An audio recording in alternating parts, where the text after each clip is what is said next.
Video ini hanya untuk mereka yang punya logika. Bagi yang tidak punya logika, skip aja. Pekan lalu, kita mendengar berita bahwa tender pengerjaan sirkuit balap mobil Formula E di Jakarta dinyatakan gagal. Saya lantas membuat video yang mempertanyakan kegagalan itu. Masa sih tidak ada satupun kontraktor qualified yang mengajukan penawaran yang memenuhi kriteria? Saya sampai-sampai melontarkan spekulasi bahwa jangan-jangan Jakpro memang sengaja menyatakan tidak ada yang menang, agar nantinya pemenang tender ditentukan melalui penunjukan, sehingga terpilih adalah kawan-kawan Anies sendiri. Seorang teman mengontak saya dan menyatakan, gila benar kalau Jakpro bermain-main seperti itu. Masalahnya waktu penyelenggaraannya kan sudah ditentukan pada awal Juni 2022. Dan itu sudah tertulis dalam agenda Formula E Internasional. Jadi sudah tidak bisa dikutak-atik. Kalau betul harus bulan Juni, sementara keputusan pemenang tender baru ditentukan akhir Februari, artinya pembangunan harus dikebut dalam maksimal 3 bulan. Jadi terlalu berisiko sih kalau waktu pembangunan sengaja dipermainkan. Yang lebih mungkin katanya memang tidak ada kontraktor swasta yang bersedia dengan mempertimbangkan waktu dan anggaran yang ditetapkan. Saya kemudian memperoleh masukan dari seorang teman yang memahami proyek konstruksi. Dia memberikan hitung-hitungan yang bila ini benar menunjukkan bahwa proyek pembangunan sirkuit ini memang punya masalah serius. Dia menghitung dengan cara begini. Lintasan sirkuit yang akan dibangun adalah 2.400 meter. Lebar lintasan 18 meter. Pembangunan dilakukan di atas tanah lunak atau rawa. Biaya yang sudah ditetapkan adalah 50,1 miliar rupiah termasuk PPN. Menurutnya dengan kondisi tanah semacam itu, sistem yang paling baik adalah apa yang disebut sebagai slab on pile.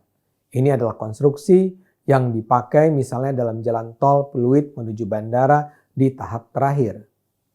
Tapi ini akan mahal dan butuh waktu yang lebih lama. Jadi sangat mungkin dulu ketika perencanaan anggaran dilakukan tidak dibayangkan bahwa lokasinya adalah Ancol yang merupakan tanah rawa. Yang mungkin terbayangkan dulu adalah misalnya Monas. Jadi konstruksinya bisa yang biasa-biasa saja. Celakanya kini ternyata kondisi tanahnya justru yang sulit dibangun. Tapi taruhlah pembangunan akan tetap dilakukan tanpa metode itu. Ternyata tetap saja anggaran 50 miliar rupiah terlalu sedikit. Hitung-hitungannya begini. Angka 50 miliar itu sudah termasuk PPN. Jadi harga net sebelum PPN adalah 45,5 miliar rupiah. Dana itu dipakai untuk membangun sirkuit dengan panjang lintasan 2.400 meter dan lebar 18 meter. Biaya 45,5 miliar rupiah dibagi 2.400 meter. Maka dana yang tersedia adalah 18,9 juta rupiah per meter. Lebar jalan adalah 18 meter. Jika kita bagi biaya per meter dengan lebar lintasan 18 meter, maka 18,9 juta rupiah dibagi 18 meter adalah 1,1 juta rupiah per meter persegi. Ini angka yang terlalu kecil untuk membangun sirkuit standar internasional. Teman yang lain bahkan menyebut seharusnya anggarannya adalah sekitar 5 juta rupiah per meter persegi. Harap dicatat itu baru pembiayaan pembangunan sirkuitnya ya. Belum biaya tribun, tempat penonton, safety guardrail, dan lain-lain. Saya harus ingatkan saya sendiri bukan ahli konstruksi. Ini adalah masukan dari praktisi konstruksi. Tapi kalau ini benar, kita memang sedang menghadapi potensi masalah besar. Coba kita lihat kemungkinan yang akan terjadi. Jadwal penyelenggaraan Formula E pada Juni itu berpeluang kecil untuk dikotak-atik.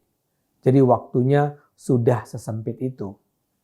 Kalau harus selesai cepat dan berkualitas, anggaran harus dinaikkan. Masalahnya, bisakah anggaran dinaikkan? Sebenarnya sih bisa saja, tapi uangnya dari mana?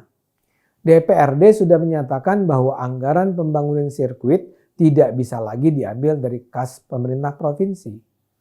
Alokasi anggaran pembangunan sirkuit tidak ada dalam APBD tahun ini. Karena itu Jakpro sebagai penyelenggara acara harus mencari uang lebih dari 50 miliar rupiah itu dari sponsor. Celakanya sampai sekarang kabarnya belum ada sponsor yang bersedia menginvestasikan uang mereka karena keserba tidak pastian acara. Hampir pasti mereka justru sudah melakukan kalkulasi seperti yang dilakukan para praktisi konstruksi yang memberi informasi pada saya. Jadi kalau hitung-hitungan itu benar, para sponsor mungkin bersikap wait and see karena tidak yakin acara ini akan jadi dilaksanakan. Atau kalau jadi dilaksanakan, mereka butuh kepastian bahwa penyelenggaranya memenuhi syarat keamanan, keselamatan, dan kenyamanan.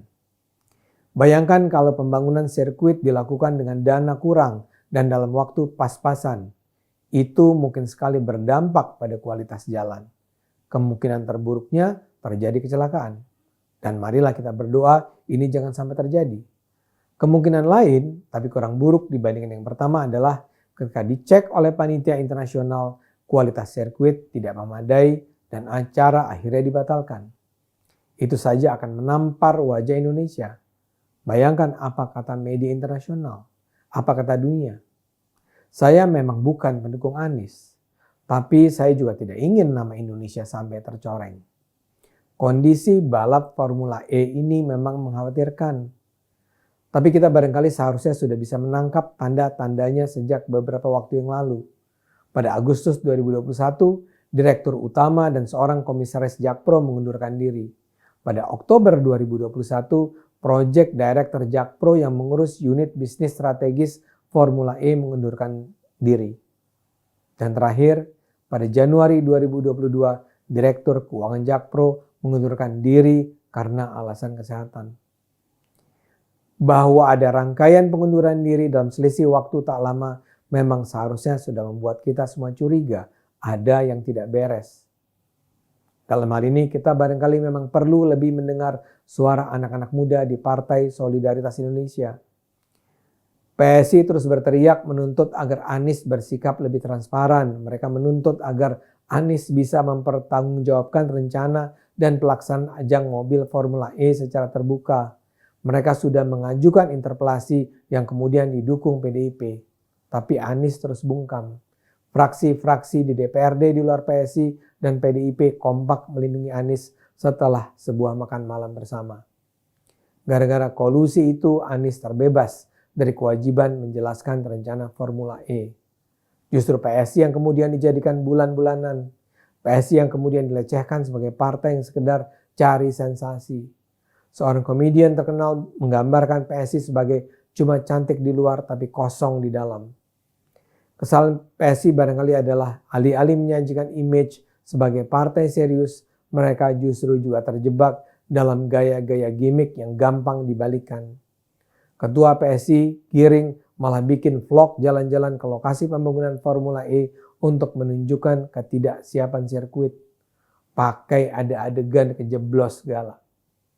Ini sebenarnya menurunkan kualitas PSI.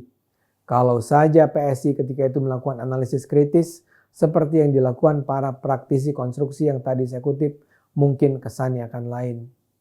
Kalau saja ada perhitungan yang secara jelas menunjukkan betapa sulitnya untuk membangun sebuah sirkuit bertaraf internasional dalam waktu 4 bulan dan sekarang 3 bulan di daerah rawa-rawa, reaksi publik akan lain. Namun karena dibuat dengan gaya bercanda, PSI malah jadi sasaran serangan balik yang dilakukan secara recehan pula. PSI jadi dituduh sekedar gaduh.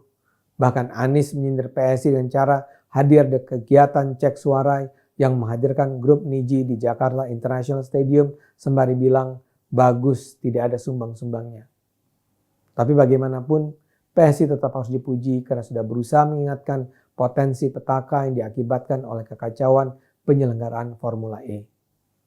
PSI jelas jauh lebih bertanggung jawab pada rakyat dibandingkan parpol-parpol yang cuma bisa duduk manis dengan perut kenyang menyaksikan pola Anies.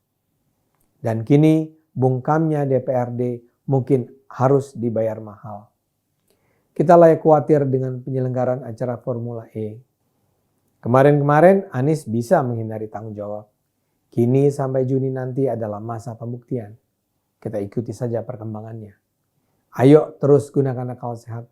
Karena hanya kalau kita gunakan akal sehat, negara ini akan selamat.